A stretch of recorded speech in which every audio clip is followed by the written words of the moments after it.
to your first assignment for Mission Possible. I'm Agent Dr. Lindsay Lewis at Pearl River Community College, and I'm so excited to guide you through your first mission, Mission Stand Out. If you watched the Mission Possible intro video, then you heard that there are 4 missions that make up this program. Each one with a different objective, but each mission is part of our overall goal toward helping you prepare for and begins taking steps toward your future. And you guys have a bright future. Some of you on this mission with me today might be planning to go to a 4-year college. Some may be fired up about your CTE program and eyeing one of our workforce programs at PRCC. And some may be sitting here totally unsure of what you want to do in the future. Hey, some of you guys may just be focused on getting through high school, and that's okay. Because regardless of where you are today, Mission Possible is for you. And if you stick with me, I guarantee you'll get a lot out of it. Our objective today with Mission Stand Out is to help you stand out, shine, and rise to the top when it comes to one of the first introductions that a future employer might ever have to you, your resume. I'm going to go over all things resume, what to include in it, how to format it, tips for helping it stand out from the stack, and how to tell your story through a one-page document. But before we jump in, let me tell you a little about my Mission Possible credentials. I teach public speaking at Pearl River Community College, both in person and online, and I own a training company called Engage Talent Development, where I help people to meet their full potential. And that's exactly what I want to help you do today. You should each have a Mission Possible student workbook. Go ahead and find the section for this mission so you can take notes as we go along. And remember, you'll have a field report to submit at the end of this mission. So do your best to stay focused, put away distractions, and get the most out of this. Let's get started on your first assignment, Mission Stand Out. Writing a resume when you're in high school can seem daunting. How can you demonstrate your aptitude for a job when you don't have much or any formal work experience? Well, here's the good news. Even if you're writing your first resume, chances are that you have more work experience than you think. Experiences like babysitting, mowing a lawn, and volunteering all help to show your valuable work skills, and that's what employers want to see. Just because you haven't had a job like the one you're applying for doesn't mean that you haven't acquired the skills necessary to succeed. One of the best ways to get started on your resume as a high school student is to reflect on yourself. So let's begin by asking yourself a few questions. How do your friends describe you? What qualities and skills do you bring to group work? What kind of teammate are you? What do your fellow teammates and teachers say about you? I want you to take a few minutes to reflect on these things and write them down in your student workbook.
You may have written down that you are dependable, organized, or even the life of the party.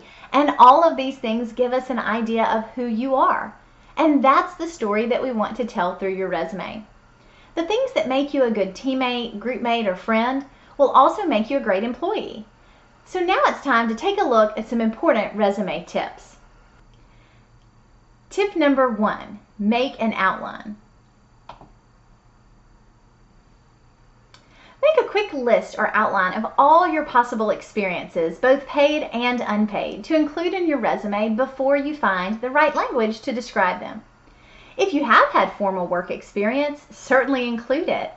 Otherwise, you can include informal work like babysitting, pet sitting, or even raking pine straw, or anything else that you've done to earn money. And even if you didn't collect a regular paycheck, informal work still displays skills and your reliability as an employee. It's always a good idea to include skills related to the jobs for which you're applying. You probably have many skills that you can include that you've acquired in school, sports, youth group, extracurricular activities, or even volunteering. So think of making an outline as a brainstorming step and try to jot down as much as you can.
Now let's move on to tip number 2.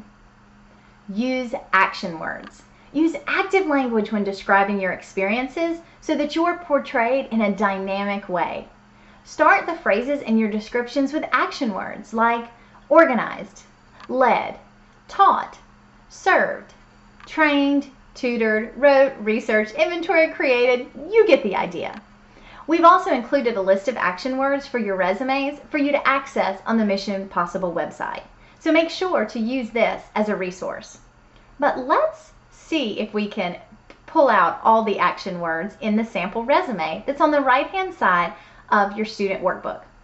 Take a look at this student's resume and circle all of the action words. Let's see how many you can find.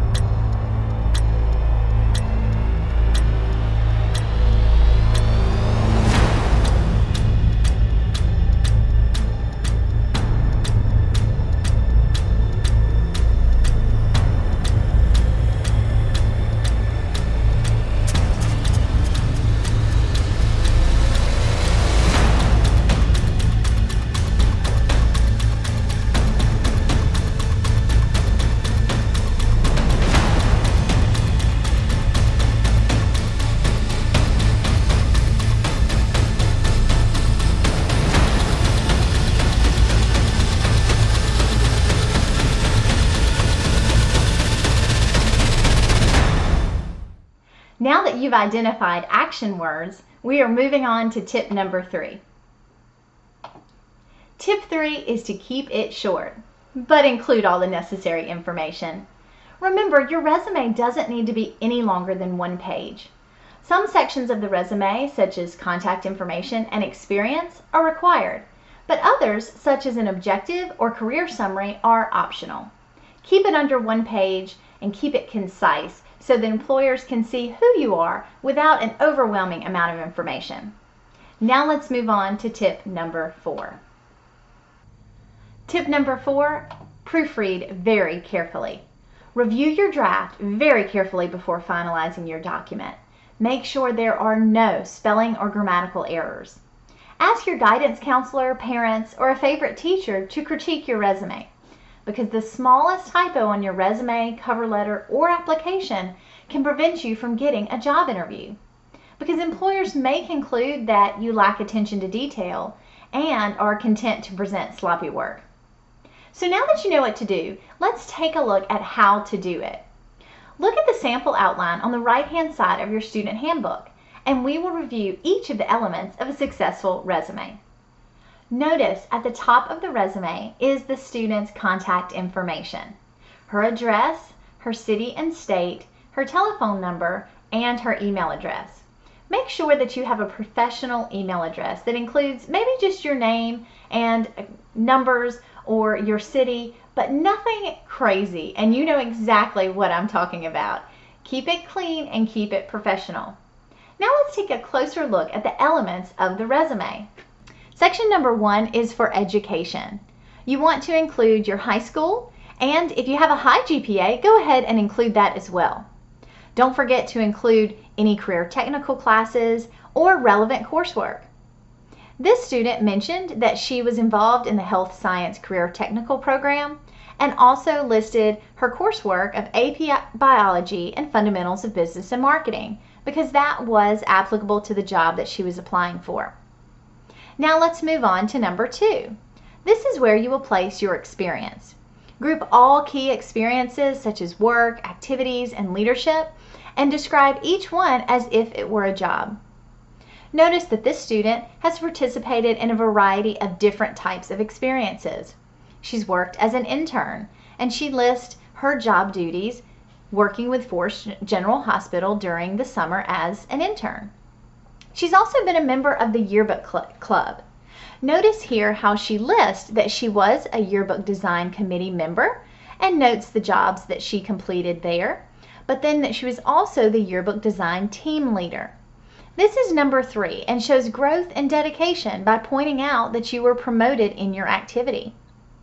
You also want to show the duration of time that you participated, showing that you're dedicated to completing the task. She also included work as the secretary of HOSA and even included her experiences as a team member on the volleyball team. Then the final, here number 5, is work as a babysitter. Experience like babysitting, mowing lawns, and volunteering all show valuable work skills, so be sure to include them. The next section includes awards and certifications. If you have taken the National Career Readiness Certificate, be sure to include that here. You also should include any other certifications, such as CPR. You can list achievements like honor roll or national merit semifinalist or finalist, or if you were selected as a top student in a class like the English Award or the History Award.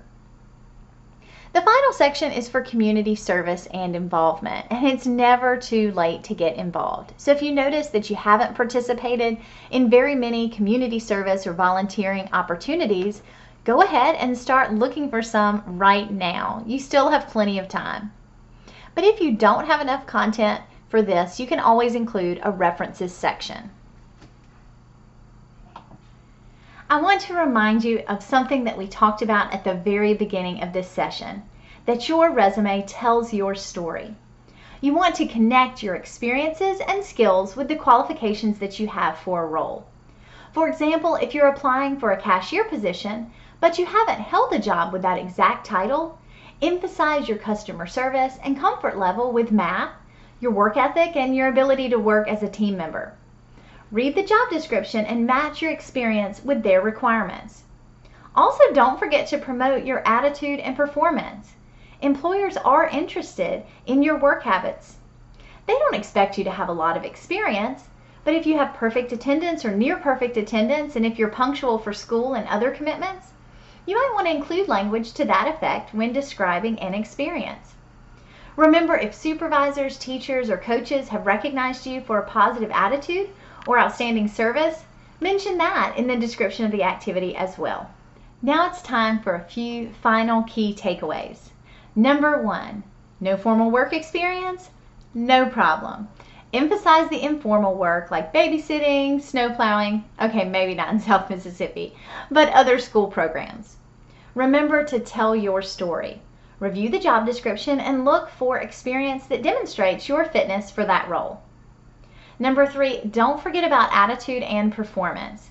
If you have great grades, perfect attendance, or other signs of maturity and dedication, be sure to mention them in your resume. Proofread and edit your document. Make sure your final product is error-free and professional in appearance. And finally, remember, it's never too late to get involved. Find something in your community that will give you work experience and also help you contribute to your overall community, and that will be great to include in your resume. In closing, I'm really proud of every student who is on this Mission Possible journey with us and who sticks it out till the end. I promise that it will pay off. I want to point out that your workbooks have some next steps and resources to help keep the ball rolling on this mission for your future, so don't stop here.